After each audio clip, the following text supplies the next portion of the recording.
నిత్య నివాసి సత్యస్వరూపి నీకే దేవా మా స్తుతులు.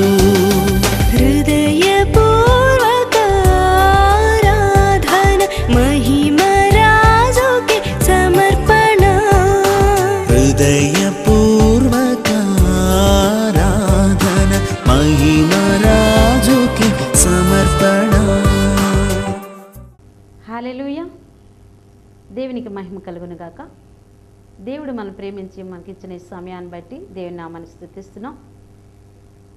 దేవుడు ప్రేమించి ఈ దినమునిచ్చినందుకు దేవుని వందనాలు చెల్లిస్తూ, అలాగే ఈ పరిశుద్ధాత్మ ఉద్యమం అనే కార్యక్రమాన్ని చూస్తున్న మీ అందరికీ మన ప్రభువును రక్షకుడు యేసుక్రీస్తు నామమున నా వందనాలు తెలియజేస్తున్నాను. ఈ కార్యక్రమాన్ని వినే ముందు ప్రార్థన చేసుకుందాం. అందరూ కండ్ల మూసుకునండి. పరిశుద్ధుడా, ప్రేమ కలిగిన తండ్రి, మీకు స్తోత్రాలు. ఈ దినమున నా తండ్రి, ఎంతమంది పిల్లలు నీ వాక్కును వినటానికి ఈ టీవీల దగ్గర కూర్చుని నీ వైపు చూస్తున్నారో వారిని మీరు దర్శించండి. ఈ దినమున ప్రభువా, నీ బిడ్డలతో మీరు మాట్లాడండి. ఈ వాక్కునకు విరుద్ధంగా పోరాడుతున్న అంధకార శక్తులను శపిస్తున్నాం. ఈ దినమున నా ప్రాణాత్మ శరీరంలో నీ కంట్రోల్కి అప్పగిస్తున్నాం. నన్ను నీ కొలత లేని అభిషేకం చేత నింపి మా అందరితో మీరు మాట్లాడండి. మీ వాక్యము మమ్మల్ని బ్రతికించేది, మా బాధలలో మాకు నెమ్మదినిచ్చేది కనుక ఈ దినమున ఎంతమంది పిల్లలు ఈ యొక్క వాక్కు కొరకు ఎదురు చూస్తున్నారు, వారందరితో కూడా మీరు మాట్లాడి మీ వాక్యము చేత వారిని, వారి పరిస్థితులను మీరు బ్రతికించమని, దీవించమని, ఈ వాక్యము ఎన్ని గృహాలలోకి వెళ్ళినదో వారందరి జీవితాలలో మీ కార్యాలు జరిగించి మహిమ పొందమని మాకు ఇచ్చిన సమయాన్ని బట్టి స్తుతిస్తూ మీకు ఆహ్వానిస్తూ యేసునామమున ప్రార్థిస్తున్నాము తండ్రి, ఆమేన్. మలాకి గ్రంథము 4వ అధ్యాయము 3-4 వచనాలు చదవండి. అయితే నా నామమందు భయభక్తులు గలవారు మీకు నీతి సూర్యుడు ఉదయించును, రెక్కల ఆరోగ్యము కలుగచేయును గనుక. హల్లెలూయా. చూడండి పిల్లలారా, ఇక్కడ సూర్యుడు చంద్రుడు యేసు ప్రభువై ఉన్నప్పుడు ఈ సూర్యుని యొక్క రెక్కలు ఏమైపోతుంది? ఆరోగ్యమును కలుగచేస్తుంది. అంటే నీ ప్రార్థన నీ జీవితానికి ఏమైపోతుందంటే నీకు ఆరోగ్యమును కలుగచేస్తుంది. నీ ప్రార్థన నిన్ను ప్రకాశించేస్తుంది, నీ ప్రార్థన నీకు ఆరోగ్యాన్ని కలుగచేస్తుంది. అంతేకాకుండా ఆ యెషయా 60వ అధ్యాయము 4వ వచనం కూడా చూడు. కన్నులెత్తి చుట్టూ చూడుము, వీరందరూ కూడుకుని నీ వద్దకు వచ్చుచున్నారు. నీ కుమారులు దూరం నుండి వచ్చుచున్నారు, నీ కుమార్తెలు చంకనెత్తబడి వచ్చుచున్నారు. నీవు చూచి ప్రకాశింతువు, నీ గుండె కొట్టుకొనుచు ఉప్పొంగును. సముద్ర వ్యాపారము నీ వైపు త్రిప్పబడును, జనములు ఐశ్వర్యం నీ వద్దకు వచ్చును. హల్లెలూయా. చూడండి ప్రియులారా, యెహోవా మహిమ మన మీద ఉదయించినప్పుడు ఆ నీతి సూర్యుని యొక్క రెక్కలు నీకు ఆరోగ్యమునిస్తుంది. యెహోవా మహిమ నీ మీద ఉదయించినప్పుడు వర్తకపు వాడలో నీకేమి చేస్తుంది? ఐశ్వర్యమును తీసుకుని వస్తుంది. అంటే నీ జీవితంలో ఆర్థిక ఆశీర్వాదమును తీసుకుని వస్తుంది. అంటే మన జీవితంలో మనము చేసే ప్రార్థన మనకి ఏమి చేస్తుందంటే, ఒకటి మనకి ఆయన మహిమ పొందటానికి, అంతేకాకుండా మన జీవితము ఆయన చిత్తములో మనం ఉన్నాము కాబట్టి మొట్టమొదటిగా మనకు ఆరోగ్యం ఇస్తుంది. రెండవది మనకేమిస్తుంది అంటే ఆర్థిక ఆశీర్వాదాన్ని తీసుకొస్తుంది. చెప్పండి వర్గం. చూడండి పిల్లలారా, మన జీవితంలో మనం ఎందుకు వెనక్కి వెళ్ళిపోతున్నాం? మనం ఎప్పుడు కూడా దిగజారిన వాళ్ళగా ఉండిపోతున్నాం. ఎప్పుడు కూడా మన బాధలు మనకే ఉండిపోతున్నాయంటే దేవుడు అన్యాయస్తుడు కాదు, దేవుడు పక్షపాతి కాదు. కానీ ఇక్కడ మనము జ్ఞాపకం చేసుకుంటే యేసు ప్రభు దినమునకు 7 మార్లు ప్రార్థించినట్లుగా లూకాసు సువార్తలో ఉంటుంది. అంతేకాకుండా యేసు ప్రభు రాత్రంతా ప్రార్థించగా పగలంతా ఏం చేసేవాడు? దేవుని యొక్క పని చేసేవాడు. అంటే ప్రార్థన మానవుని ఏమి చేస్తుందంటే మన జీవితంలో దేవుని చిత్తము మన పట్ల నెరవేర్చబడటానికి, దేవుని యొక్క ఆమోదం మన మీద ఉండటానికి, దేవుని యొక్క కార్యాలు మన జీవితంలో జరగటానికి, నువ్వు చెట్టు కింద వాడివై ఉండొచ్చు, పుట్ట కింద వాడివై ఏమీ లేని వ్యక్తివై ఉండొచ్చు. కానీ నువ్వు ఈ ప్రార్థన అనే ఆయుధమును కలిగి ఉంటే నీ జీవితం ఏమవుతుందంటే, ఒకటి నీకు ఆరోగ్యమునిస్తుంది, రెండవది నీకు ఐశ్వర్యమునిస్తుంది. అంతేకాకుండా దేవుని ప్రణాళిక నీ పట్ల నెరవేర్చబడటానికి దేవుడు కృప చూపుతాడు. చప్పట్లు కొడతాం. అంతేకాకుండా అపోస్తల కార్యములు 6వ అధ్యాయము 15వ వచనం చదవండి. కూర్చున్న వారందరూ అతని వైపు తేరి చూడగా అతని ముఖము దేవదూత ముఖము వలె వారికి కనబడెను. చూడండి పిల్లలారా, ఇక్కడ మనం జ్ఞాపకం చేసుకుంటే స్టెఫెను అప్పటికి తన పరిస్థితి ఏమిటంటే, అతన్ని రాళ్లతో కొట్టడానికి అక్కడ వారందరూ కూడి ఉండగా తనకు తెలుసు ఆ విషయం. అయినప్పటికీ కూడా అలాంటి రాళ్లతో కొట్టేస్తారో నన్ను చంపేస్తారని ఆ పరిస్థితి తెలిసి ఉండ కూడా అతని ముఖం ఎలా ఉందంటే దేవదూత ముఖము వలె ప్రకాశిస్తుంది. అంటే దీనిని మనం ఎలా జ్ఞాపకం చేసుకోవాలంటే, మన జీవితంలో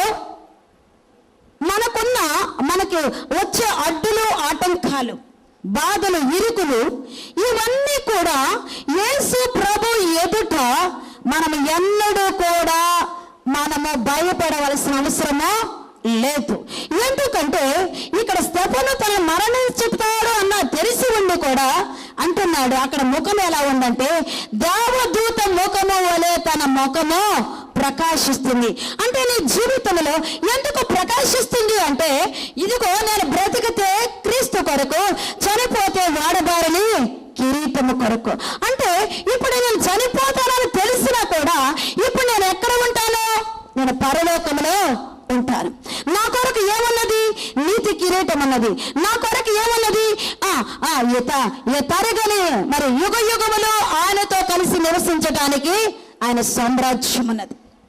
ఈ దినమున చాలా మంది ప్రార్థన చేస్తుంటారు, కానీ ఏదైనా సమస్య వచ్చింది, ఏదైనా రోగం వచ్చింది, ఏదైనా బలహీనత వచ్చిందనుకో ఏం చేస్తున్నారంటే ఈ స్టెఫెను వలె ధైర్యము కలిగి, నిబ్బరము కలిగి, రాబోయే నా జీవితము ఆయన చేతిలో ఉంటుంది, ఆయన రాజ్యంలో ఉంటానన్న మాట మర్చిపోయి ఎలా ఉంటారంటే ఈ దేవుడిని మర్చిపోయి పక్కకి వెళ్ళిపోతే, దేవుని సన్నిధికి రాకుండా దేవుని మర్చిపోయి మరలా అక్కడ పేతురు చెబుతున్నట్టు ఏమంటాడంటే మరలా లోకములో ఉన్న వాటి వైపే తీరిపోతున్నారు.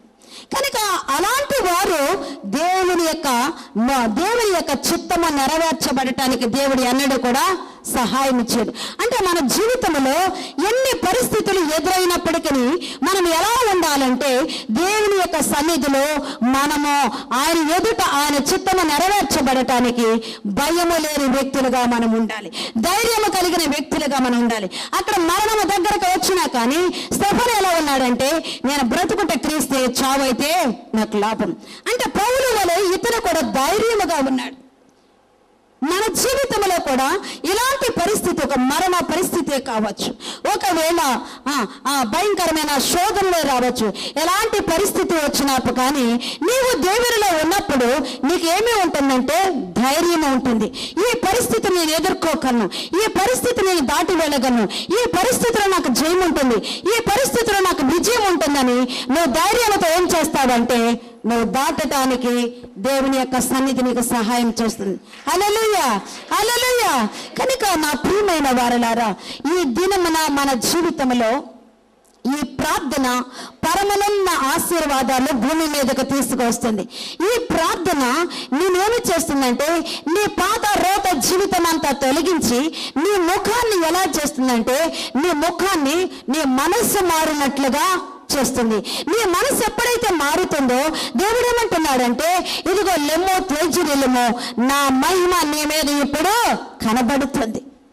నా మహిమ నీ మీద కనబడటానికి ఇప్పుడు నీ ముఖం మారింది. అంటే మానవుని జీవితంలో ఎప్పుడు కూడా మనం బ్రతికినంత కాలము కూడా నేను బ్రతుకుటానికి నీ మహిమ కొరకే నేను బ్రతకాలి. ఏ చిన్న పని అయినా కానీ, ఏ చిన్న పని అయినా కానీ ప్రభువా నాలో నుండి నువ్వు మహిమ పొందాలి, నా పిల్లల్లో నుండి నువ్వు మహిమ పొందాలి, నా భర్తలో నుండి నువ్వు మహిమ పొందాలి, నా కుటుంబంలో నుండి నువ్వు మహిమ పొందాలి. ఈ మహిమ పొందాలి పొందాలి పొందాలని నువ్వు అడుగుతున్నావు, కానీ మహిమ పొందటానికి నీవేం చేస్తున్నావంటే ఆయన దగ్గరకు వెళ్ళి నువ్వు ప్రార్థించే వ్యక్తిగా మాత్రమే ఉండలేకపోతున్నావు. కానీ దేవుడు ఈ దినములు ఏమంటున్నాడంటే, నీకు ఇవన్నీ తెలియకపోవచ్చు, కానీ నా కుమారుడు నీకు ముందుగా మాదిరిగా ఉన్నాడు. నా కుమారుడే ఎలా ఉన్నాడంటే ప్రార్థనా పరుడుగా ఉన్నాడు. ప్రార్థనా పరుడుగా ఉన్నాడు కాబట్టి ఆయన ముఖము మారింది. అంతేకాకుండా తండ్రి చిత్తము ఈ ప్రపంచ మానవాళినందరినీ కూడా విడిపించడానికి నా కుమారుడు ఏమైపోయాడంటే నా చిత్తము నెరవేర్చాడు. అలాగే నా చిత్తము నీ పట్ల నెరవేర్చబడటానికి, నా చిత్తములో నీ జీవితంలో అద్భుతాలు జరగటానికి, నా చిత్తములో నీ జీవితంలో ఆశ్చర్యకార్యాలు జరగటానికి ఈ దినమున నీవు కూడా ఎలా ఉండాలంటే నువ్వు ప్రార్థించే వ్యక్తిగా నువ్వు ఉండాలి. నువ్వు ఎప్పుడైతే ప్రార్థించే వ్యక్తిగా నువ్వు ఉంటావో నీ జీవితంలో నా మహిమ నీ మీద ఉదయిస్తుంది. నా మహిమ నీ మీద ఉదయించినప్పుడు నా రెక్కలు నీకు ఆరోగ్యాన్ని ఇస్తాయి, నా రెక్కలు నీకు ఐశ్వర్యములు ఇస్తాయి, నా రెక్కలు నీకు ధైర్యములు ఇస్తాయి, నా రెక్కలు నీకు ఎలా ఉంటాయంటే చూడండి, ఆ యొక్క న్యాయాధిపతులు 14వ అధ్యాయము 2 వచనాలు చూడండి.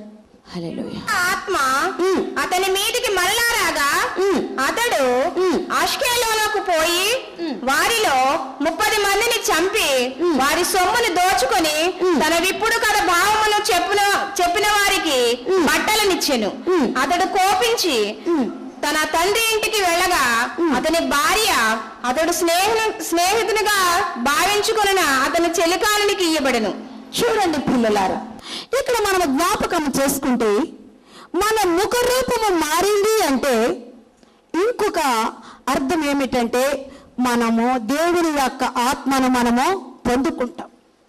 దేవుని యొక్క ఆత్మ ఎప్పుడైతే మన మీద నింపబడుతుందో శత్రువు మన మీద ఉన్న పన్నాగాలన్నీ, శత్రువు యొక్క తంత్రాలన్నీ మనం ఏం చేస్తామంటే జయిస్తాం. ఇక్కడ మనం జ్ఞాపకం చేసుకుంటే ఎప్పుడైతే సంసోను మీదకి శత్రువు వచ్చాడో తను ఏమి చేసుకునేవాడంటే తన యొక్క జుట్టంతా కూడా విరబోసుకునేవాడు. ఎప్పుడైతే తన జుట్టు విరబోసుకున్నాడో తనకేమి వచ్చేది? శక్తి వచ్చేది, ఆత్మతో నింపబడేవాడు. అప్పుడు శత్రువుని ఏం చేసేవాడంటే శత్రువుని సంహరించేవాడు. ఈనాడు మన జీవితంలో దేవుని వాక్యం సెలవిస్తుంది. చూడండి, రోమీయులకు రాసిన పత్రిక 8వ అధ్యాయం 14వ వచనం. ఏలయనగా మరలా భయపడుటకు మీరు దాస్యపు ఆత్మను పొందలేదు గాని దత్తపుత్ర ఆత్మను పొందితిరి. ఆ ఆత్మ కలిగిన వారమై మనము అబ్బా తండ్రి అని మొరపెట్టుచూ ఉన్నాము. చూడండి పిల్లలారా, ఎప్పుడైతే నీ ముఖము ప్రకాశించినదో దేవుడు అంటున్నాడు, ఎందరూ దేవుని ఆత్మ చేత నడిపింపబడదురో వారందరూ దేవుని కుమారులు. దేవుని కుమారులు ఎలా ఉంటారంటే మరలా భయపడటానికి మీరు దాస్యపాత్మను పొందలేదు కానీ దత్తపుత్రాత్మను మీరు పొందితిరి. ఈ దత్తపుత్రాత్మ కలిగిన వారే మీరేం చేస్తున్నారంటే అబ్బా తండ్రి అని మీరు మొరపెడుతున్నారు. తండ్రి అని ఎప్పుడైతే మొరపెడుతున్నారో నేనేం చేస్తాను? తనయుడా అని నేను హత్తుకుంటాను. హల్లెలూయా, హల్లెలూయా. చూడండి ప్రియులారా, ఈ కడవరి దినాలలో, ఈ అంచె దినాలలో మన జీవితము ఎప్పుడు కూడా విలువ కలిగిన వ్యక్తులుగా, ఘనత కలిగిన వ్యక్తులుగా, మన జీవితం ఎప్పుడు కూడా ఆశీర్వదించబడిన వ్యక్తులుగా మనం ఉండాలంటే ఎవరో రాజులో ఎవరో మనుషులో కాదు, కానీ ఈ దినం మన దేవుడు మనతో మాట్లాడుతున్నది ఏమిటంటే ఎప్పుడైతే నువ్వు ఏకాంతముగా నాతో నువ్వు మాట్లాడుతుంటావో అప్పుడు నువ్వేం చేస్తావంటే నీ ముఖము ప్రకాశిస్తావు. నీ ముఖము ఎప్పుడైతే ప్రకాశిస్తుందో నా మహిమ నీ మీద కనబడుతుంది. నా మహిమ ఎప్పుడైతే కనబడుతుందో నీకు ఆరోగ్యం ఉంటుంది. నా మహిమ ఎప్పుడైతే నీ మీద కనబడుతుందో జనములు నీ వెలుగునద్దకు వస్తారు, జనములు నీ ఉదయకాంతికి వస్తారు. అంటే ఇప్పటి వరకు నువ్వు ఒక సాధారణమైన వ్యక్తివి, ఎన్నిక లేని వ్యక్తివి, సమాజంలో తృణీకరించబడిన వ్యక్తివి. కానీ నీ ప్రార్థన ఇప్పుడు నిన్ను ఎలా చేస్తుందంటే నిన్ను నీ దగ్గర ఉన్న చీకటి వెళ్ళిపోయి నిన్ను వెలుగుతో నింపబడటానికి దేవుడు సహాయం చేస్తాడు. ఎందుకంటే దేవుడు మనతో చెప్తున్నాడు, మీరు లోకమునకు ఉప్పు, లోకమునకు వెలుగు. ఈ వెలుగు ఎలా ఉంటుందంటే కొంచెం కింద మంచం కింద కాదు, కానీ దీపస్తంభం మీద పెట్టడానికి. అంటే మన జీవితము దేవుడి యొక్క చిత్తం ఏమిటంటే నువ్వు వెలగాలి, అనేక మందిని వెలిగించాలి. హల్లెలూయా, హల్లెలూయా, హల్లెలూయా. చూడండి పిల్లలారా, దీపము వెలిగించి ఎవడు కూడా కొంచెం కింద మంచం కింద పెట్టడు, కానీ దీపస్తంభం మీద. ఆ దీపస్తంభం మీద ఎప్పుడైతే దీపం ఉంటుందో ఆ దీపం వద్దకు ఎవరు వస్తారు? అనేక మంది వస్తారు. అంటే నీ ప్రార్థన నీకు ఏమి ఇస్తుందంటే ఆరోగ్యాన్ని ఇస్తుంది. నీ ప్రార్థన నీకు నీ వెలుగునకు అనేక మంది దగ్గరకు రావటానికి. చాలా మంది అంటూ ఉంటారు, అక్క నా జీవితంలో ఈ అద్భుతం జరగాలి, ఈ అద్భుతం జరిగితే దేవుని గురించి నేను ఎంత అయినా సాక్ష్యం ఇచ్చేస్తానట. కానీ ప్రియులారా, అనందరి పట్ల దేవునికి ఒక చిత్తం అన్నది, ఒక ప్రణాళిక ఉన్నది. ఆయన మహిమ కార్యము రావాలి, బయటకు రావాలి, ఆయన ప్రణాళిక బయటకు రావాలంటే నీవు ఆయనతో మాట్లాడాలి. నీవేంటో ఆయనకు అర్థం కావాలి, ఆయన అంటే నీకు అర్థం కావాలి. ఈ రెండు ఎప్పుడైతే అర్థం అవుతాయో నీ ప్రార్థన ఆయన దగ్గరికి వెళుతుంది, ఆయన ఆన్సర్ నీ దగ్గరకు వస్తుంది. అప్పుడు నీవేమైపోతావంటే ప్రకాశిస్తావు. ఎప్పుడైతే నువ్వు ప్రకాశించావో నీవు ఏమీ లేని వ్యక్తివైనా కానీ అక్కడ ఎలా ఉంటావంటే నీ వెలుగు దీపస్తంభం మీద ఉంటావు. అనగా నీ ఆశీర్వాదం ఎక్కలేనంత ఎత్తైన కొండ మీదకే వస్తుంది. చప్పట్లు కొడతాం. మనము జ్ఞాపకం చేసుకుంటే దావీదు కొండల్లో గుట్టల్లో ఆ యొక్క గొర్రెలు కాచుకునే వ్యక్తి, గొర్రెల పేడ తీసే వ్యక్తి. ఇలాంటి వ్యక్తి ఆ కొండల్లో గుట్టల్లో ఎలా ఉన్నాడంటే చెట్ట పుట్ట గుట్టను దేవుని స్తుతించు. ఇలాగ ఎప్పుడైతే దేవుడిని స్తుతించడానికి ఇష్టపడ్డాడో దేవుడు ఏం చేస్తాడంటే ఇక్కడ కాదు కానీ ఈ వ్యక్తి నేనేం చేస్తానంటే నా జనాంగానికి రాజుగా నేను అభిషేకిస్తాను. అంటే మన యొక్క వెలుగు మనల్ని ఏమి చేస్తుందంటే మనం ఎక్కలేనంత ఎత్తైన కొండ మీదకి మనం ఎక్కిస్తుంది. హల్లెలూయా, హల్లెలూయా, హల్లెలూయా. అసలు ప్రార్థన చేయకపోతే ఇవన్నీ నీకు ఎలా వస్తాయి? దైవజనులుగా మేము వస్తున్నాం, మంచిదే, ప్రార్థన చేస్తున్నాం, అద్భుతం జరుగుతుంది. కానీ తర్వాత మరలా ఏదో ఒకటి రాదా? ఏదో ఒకటి దేవుని మీద నువ్వు ఆధారపడొద్దా? నీ జీవితంలో ఎప్పుడు ఆయన దేవుడు అంటున్నాడు కదా, చూడండి కీర్తనలు 91వ అధ్యాయము 11వ వచనం చదవండి. ఆయనే నాకు ఆశ్రయము, నా కోట, నేను నమ్ముకున్న నా దేవుడని నేను యెహోవాని గూర్చి చెప్పుచున్నాను. వేటకాని ఉరిలో నుండి ఆయన నిన్ను విడిపించును, నాశనకరమైన తెగులు రాకుండా నిన్ను రక్షించును. ఆయన తన రెక్కలతో నిన్ను కప్పును, ఆయన రెక్కల క్రింద నీకు ఆశ్రయము కలుగును. ఆయన సత్యము కేడమును డాలినై ఉన్నది. రాత్రి వేళ కలుగు భయములకైనను, పగటి వేళ ఎగురు బాణములకైనను, చీకటిలో సంచరించు తెగులునకైనను, మధ్యాహ్నమందు పాడు చేయి రోగమునకైనను నీవు భయపడకుందువు. నీ ప్రక్కన 1000 మంది పడినను, నీ కుడి ప్రక్కన 10,000 మంది కూలినను అపాయము నీ యొద్దకు రాదు. చూడండి ప్రియులారా, మనిషి దినచర్యలో పగలు రాత్రి మధ్యాహ్నము కూడా ప్రతి క్షణము కూడా సాతాను ఎప్పుడూ నీ కొరకు ఎదురు చూస్తూ ఉంటాది. పగటి వేళ ఎగురు బాణమునకైనను, చీకటిలో సంచరించు తెగులునకైనను, మధ్యాహ్నమందు పాడు చేయి రోగమునకైనను నీవు భయపడకుండు. చూడండి ఇక్కడ అంటే దినచర్యలో పగలు రాత్రి మధ్యాహ్నం ఈ మూడు కూడా నీ దినచర్య అంతటికీ కూడా సాతాను ఎలా ఉంటుందంటే ఏదో ఒక రీతిగా దేవుని ప్రణాళిక నుండి నిన్ను తప్పించాలి. దేవుని ప్రణాళిక, దేవుని చిత్తములో నుండి నిన్ను తప్పించాలి, అది దాని గురి. కానీ నీవెప్పుడైతే నువ్వు ప్రార్థనాపరుడుగా ఉంటావో ఆ దినచర్య ఎలా ఉంటుందంటే పగటి వేళ ఎగురు బాణములకైనను, చీకటిలో సంచరించే తెగులకైనను, మధ్యాహ్నం అంత పాడుచే రోగములకైనను నువ్వెలా ఉంటావంటే భయపడకుండా ఉంటావు. హల్లెలూయా, హల్లెలూయా, హల్లెలూయా. అంటే దైవజనులు వస్తున్నారు, నీ జీవితంలో కార్యం జరుగుతుంది. కానీ నీ దినచర్య అంతా కూడా నేను మింగాలి, నేను పక్కన పెట్టాలి, నేను నాశనం చేయాలి అని సాతాను ఇక్కడ ఎదురు చూస్తూ ఉంటుంది. కానీ ఈ దినచర్య అంతా కూడా ప్రశాంతంగా గడవాలి. ఈ దినచర్యలో దాగి ఉన్న రాత్రి మధ్యాహ్నం పగలు వీటిలో దాగి ఉన్న ప్రతి విధమైన అంధకార శక్తులను నీకు విడుదల కావాలంటే నువ్వేం చేయాలంటే ప్రార్థన చేయాలి. నీవెప్పుడైతే ప్రార్థన చేస్తావో నీ దినచర్య ప్రశాంతంగా ఉంటుంది. నీవెప్పుడైతే ప్రార్థన చేస్తావో నీకు ఆరోగ్యం ఉంటుంది.